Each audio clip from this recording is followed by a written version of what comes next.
Police যদি তারা দেয় তাহলে ভ্যান গাড়ি নিয়ে কাঁচামালের যে লোকগুলি আছে এভাবে পালাতে থাকে। এলো গাউসিয়া হকার্স মার্কেটের অবস্থা, মেইন রোডের উপরে ফ্লাইওভারের নিচে।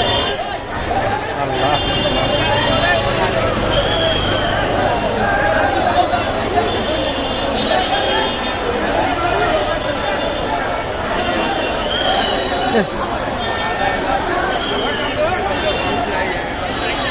কি অবস্থা!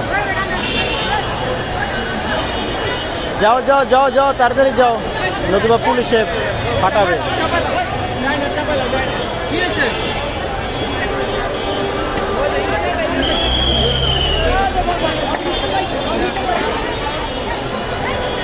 কাঁচামালের অবস্থা, ওই যে পুলিশ জার্সি পরা।